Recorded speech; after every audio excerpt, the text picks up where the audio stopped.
Good morning बच्चों, मैं सतीश यादव, महामना inter college बच्छा वाराणसी।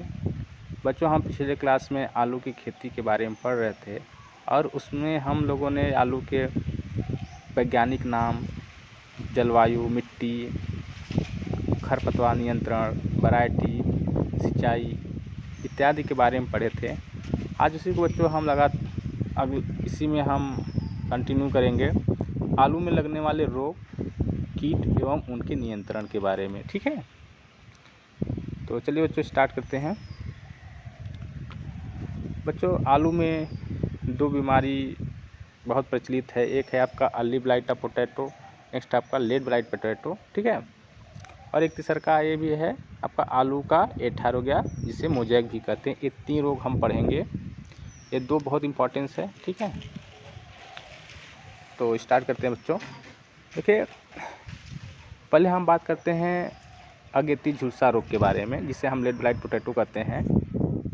यह रोग एक फफूंदी के द्वारा लगता है, जैसे अभी हम बताए हैं। यह रोग किसके द्वारा लगता है? फंगस के द्वारा लगता है। फंगस के द्वारा लगता है। यह रोग ज़्यादा से ज़्यादा कहाँ लगता है? पहाड़ी क्षेत्र के जो एरिया हैं वहाँ लगता है। और जब ये रोग लगता है तो सिम्टम कैसे आते हैं? पत्तियों पे छोटे छोटे भूरे धब्बे बन जाते हैं। ठीक है, पत्तियों पे कैसे छोटे छोटे भूरे धब्बे बन जाते हैं। आपका कैसे धब्बे बनते हैं? भूरे धब्बे बनते हैं। ठीक है, भूरे धब्बे बन जाते हैं इस टाइप से। तो और रोगी पत्तियों के किनारे और क्या हो जाते हैं? सूख जाते हैं। ये किनारे किनारे से पत्तियां सूख जाती हैं थोड़ा सा, इसके मेन सिम्टम है। और इसके रोग नियंत्रण के लिए हम क्या करते हैं? इंडोफिल M45। ठीक है, इंडोफिल M45 0.25% के घोल का छिड़काव करते हैं, जिससे कि इसका नियंत्रण हो जाता है। और हम एक हर 15वें दिन पे करते हैं। ठीक है, और उसके पूरे लाइफ साइकिल मतलब जीवन चक्र में 3 से 4 बार छिड़काव हम करते हैं। तो बच्चों, ये हो गया आपका early blight of potato. Next हम बात करेंगे पछेती झुलसा, जिसे हम कहते हैं लेट ब्लाइट ऑफ पोटैटो। ठीक है, लेट ब्लाइट पोटैटो, चलिए देखते हैं। इस रोग में पत्तियों पर पल्ले छोटे और भूरे रंग के धब्बे बनते हैं। पत्तियों में क्या बनते हैं? लीफ हो गया। ठीक है, इसमें क्या बनते हैं? पहले आपके छोटे छोटे और भूरे रंग के धब्बे बनते हैं। ठीक है, भूरे रंग के धब्बे बनते हैं और बाद में बैंगनी रंग के। और जो भूरे रंग के धब्बे होते हैं वो बाद में कैसा हो जाते हैं? बैंगनी कलर के हो जाते हैं। बाद में कैसा हो जाते हैं? बैंगनी कलर के हो जाते हैं। और ये कब होता है? जब आसमान में क्लाउडी वेदर हो, बादल वाला मौसम हो, तब ये बीमारी का प्रकोप बढ़ने का ज़्यादा रहता है। ठीक है, और लगभग सारी पत्तियां तथा तने पर फैल जाता है। जब ये गंभीर बीमारी होता है तो लगभग सारे पत्तियों और तनों पर ये फैल जाता है और उनमें सूखने का रोग लग जाता है। मतलब उसमें लेट ब्लाइट ऑफ पोटैटो मान लेते हैं कि लग गया है। ठीक है, और इसके अगर नियंत्रण की बात करें तो इसका भी नियंत्रण, जैसे कि अभी हम अर्ली ब्लाइट ऑफ पोटैटो में इंडोफिल M45, तो ये भी सेम दवा, क्योंकि ये फंगस को कंट्रोल करने के लिए है, तो ये भी फंगस के द्वारा लगता है और ये भी। ठीक है, एक आपका लेट ब्लाइट ऑफ पोटैटो, एक होता है early blight of potato. Late blight potato Alternaria और ये है आपका फाइटोस्पोरा, ये दोनों फंगस हैं जिसके द्वारा लगता है। और इसके कंट्रोल के लिए, दोनों के कंट्रोल के लिए इंडोफिल M45 0.25 की दर से छिड़काव करते हैं। तो ये दोनों के लिए सेम दवा रहेगा। ठीक है, चलिए बच्चों, नेक्स्ट आपका है आलू का ऐठा रोग। ठीक है, अब हम दो पढ़ लिए हैं, तीसरा है आपका आलू का ऐठा रोग। तो इस रोग से ग्रसित पौधों की छोटी छोटी पत्तियां होती हैं। ठीक है, जब ये रोग मोजैक रोग लगता है तो लीफ कैसे इसमें छोटे छोटे लीफ होते हैं। ठीक है, लीफ का आकार छोटा हो जाता है। और ठीक है, और धब्बे के रूप में हल्का पीला हो जाता है। ठीक है, इस रोग से ग्रसित छोटी पत्तियों का धब्बे के रूप में रंग हल्का पड़ने पड़ने लगते हैं, ठीक है, और पीले रंग के भी हो जाते हैं, ठीक है। और उनकी जो नसें होती है, वेंस होती हैं, वो भी पीली हरी हो जाती हैं, ठीक है। इसके मेन कैरेक्टर क्या है? पत्तियाँ छोटे छोटे हो जाते हैं, पत्तियाँ पीली हो जाती हैं, ठीक है। और उसके जो तने हो, जैसे कि पत्तियों के जो वेंस होती है, नसें होती हैं, ये हल्के पीले और हरे दिखाई देने लगते हैं। तो समझ जाते हैं कि ये क्या है, आपका मोज़ेक से ग्रसित हो गया है। तो देखिए, ये रोग आपके वायरस के द्वारा फैलता है, तो जानते हैं वायरस के द्वारा जो रोग फैलता है तो उसका उपचार बहुत कठिन होता है करना, ठीक है। इसलिए हम जैसे अगर इसका सिम्टम देखते हैं तो हम क्या करते हैं, उस पौधे को उखाड़ के उस खेत से फेंक देते हैं, जला देते हैं, ठीक है। और रोग रोधी बीज का उपयोग करते हैं, जिससे कि पहले उसमें मोज़ेक वायरस उस एरिया में उसमें न लगा हो, उसका हम प्रयोग करते हैं, ठीक है बच्चों। तो अभी हमारा बच्चों आपका रोग हो गया आपका yellow blight potato, early blight potato और आपका मोज़ेक, ये हम 3 रोग पढ़े हैं। नेक्स्ट अपन बात करेंगे कीट नियंत्रण, ठीक है, कीट एवं कीट नियंत्रण। तो आलू में कीट और कीट नियंत्रण के बारे में देखते हैं। चलिए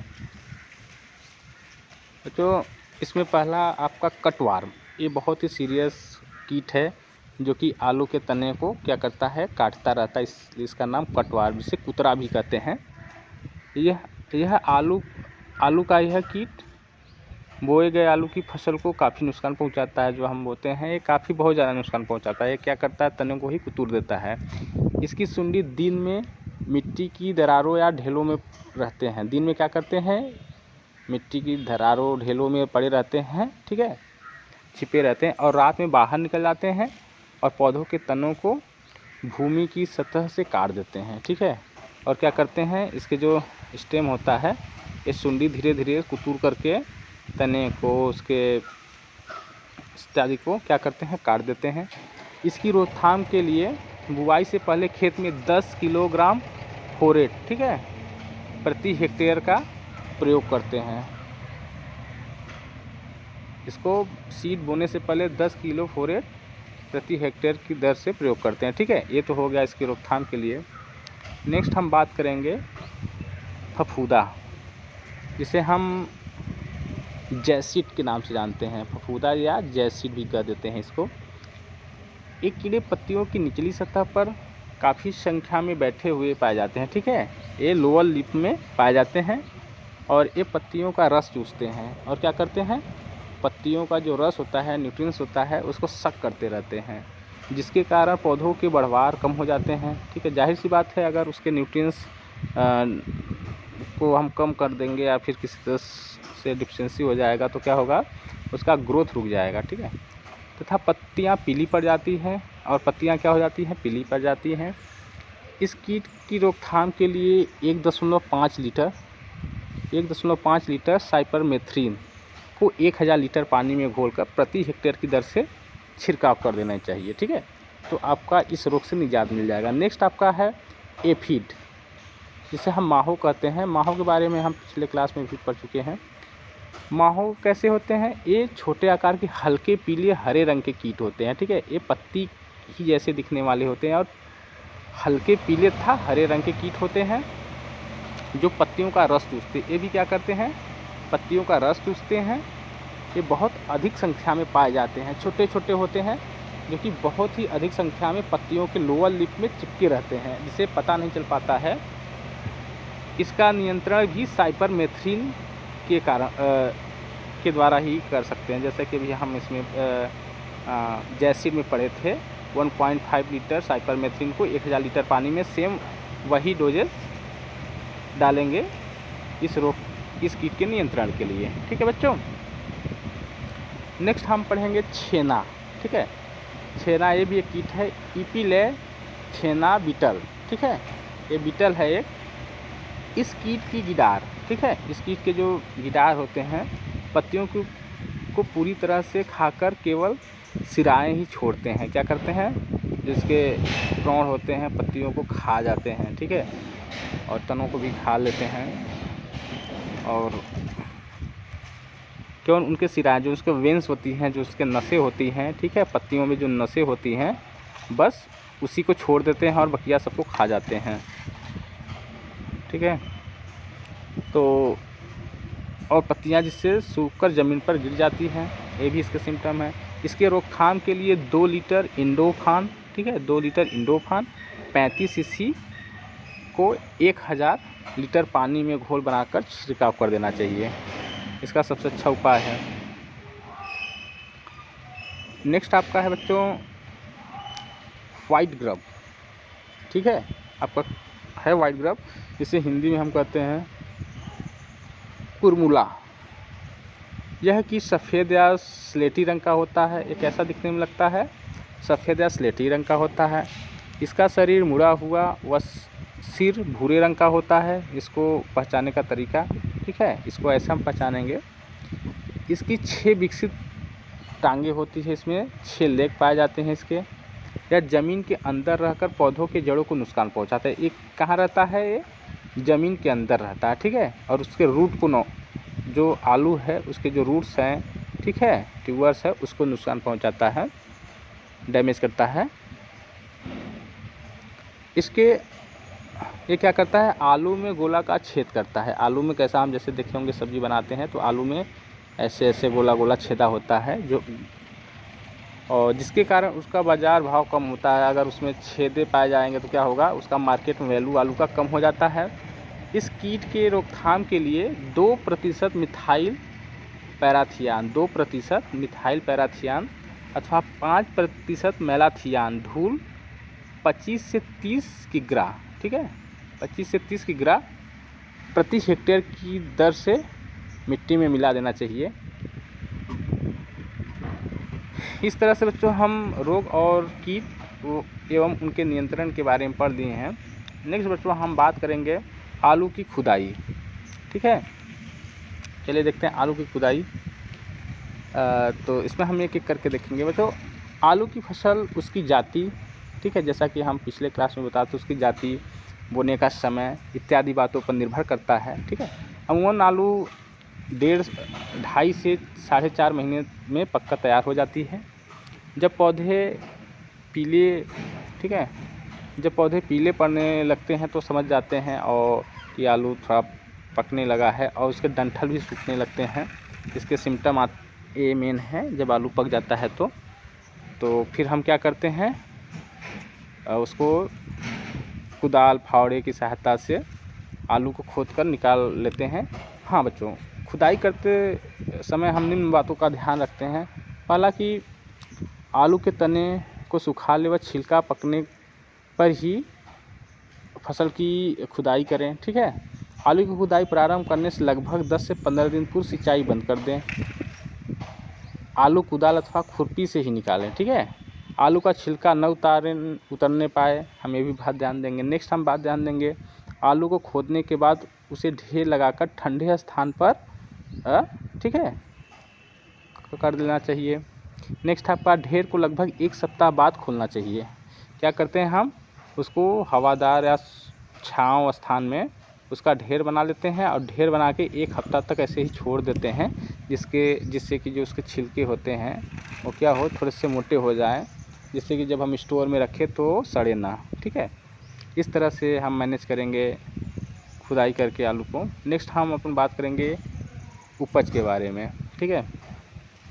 जैसा कि आप जानते हैं बच्चों, आलू भी उसके वैरायटी, ठीक है, और मेथड ऑफ सोइंग और सीड मैनेजमेंट इत्यादि बातों पर निर्भर करता है। तो बच्चों हम देख ले रहे हैं, हमारे राज्य में आलू औसत 150 कुंटल प्रति हेक्टेयर, ठीक है, 150 कुंटल प्रति हेक्टेयर की दर से होता है एक औसत। हमारी यूपी की हम बात कर रहे हैं, क्योंकि इस सिलेबस में हम यूपी के बारे में पढ़ रहे हैं, तो वही हम बात करेंगे।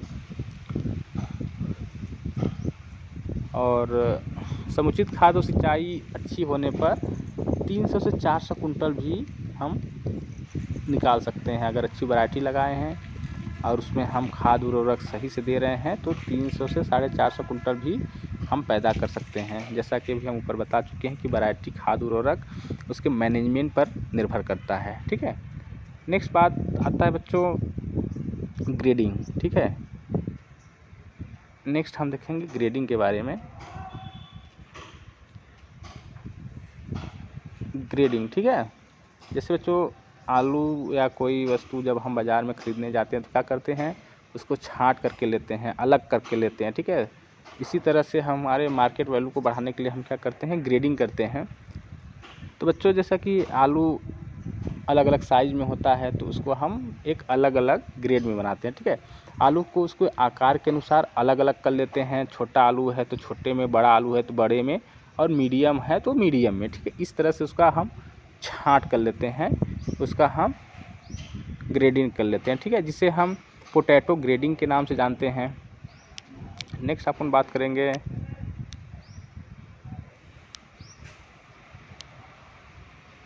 आलू का बीज, ठीक है। अब एक आपके आलू का बीज कितना लगेगा उसके बारे में थोड़ा सा देख लेते हैं। बच्चों आलूओं को खेत से खोदने के पश्चात फ़ौरन ही उसके बोने के लिए बोना नहीं चाहिए, ठीक है। जैसे कि आपका जो तुरंत खोदें, ये नहीं कि हम उसको तुरंत बोने के लिए ले जाएं, ठीक है। आलू को उगाने के लिए उसकी खुदाई के बाद कम से कम 1.5 से 2 महीने के से विश्राम के लिए रख देना चाहिए, ठीक है। हम जैसे कि आलू जब हम खोदते हैं उसको 1 से 1.5 2 ढाई महीने तक उसको हम स्टोर करके रखते हैं, तब उसको हम क्या करते हैं,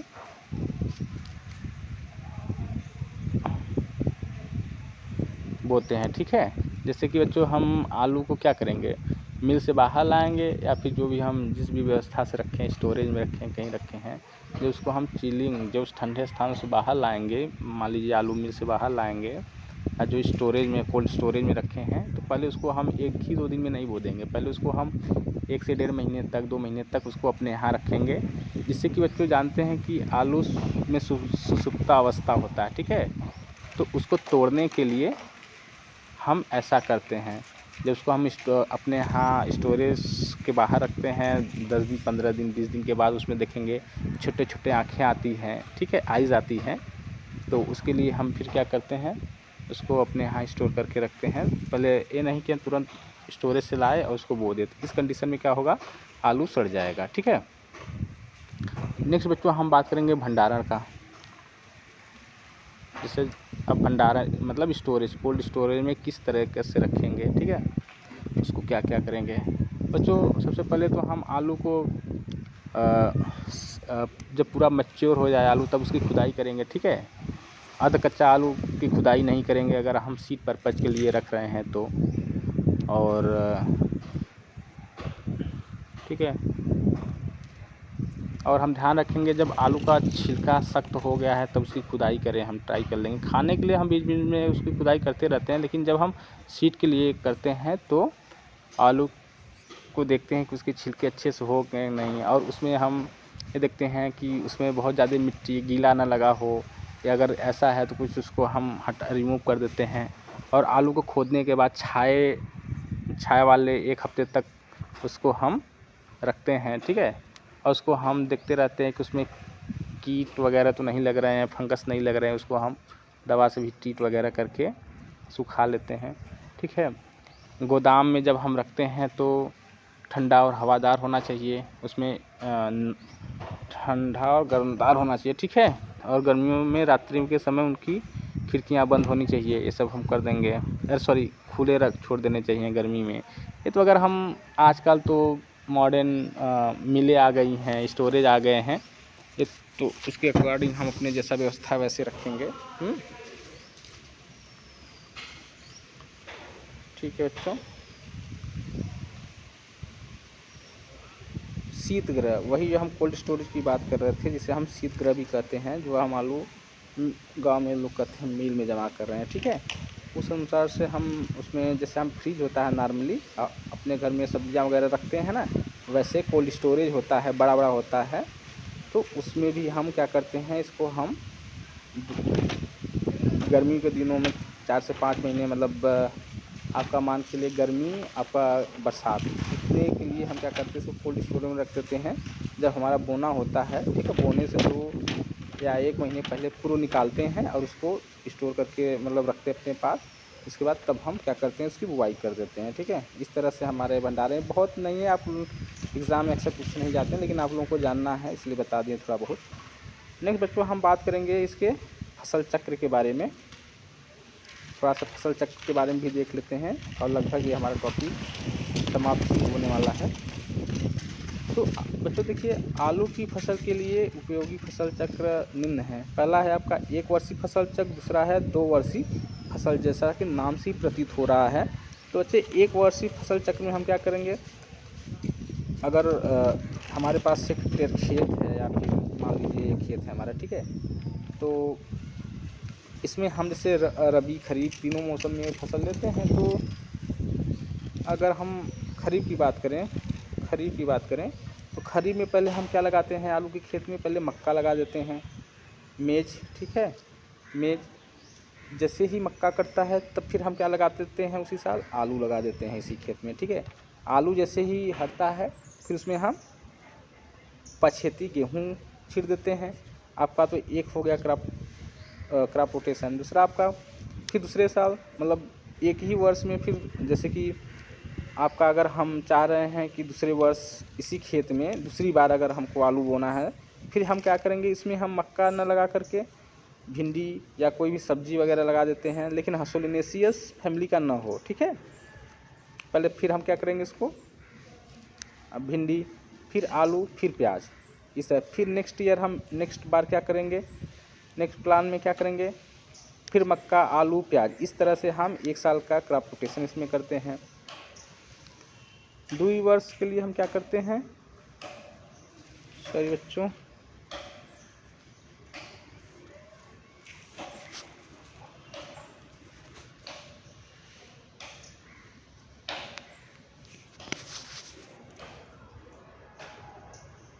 ठीक है, ठीक है, 2 वर्ष के लिए हम फिर क्या कर देते हैं, इसमें मक्का, ठीक है,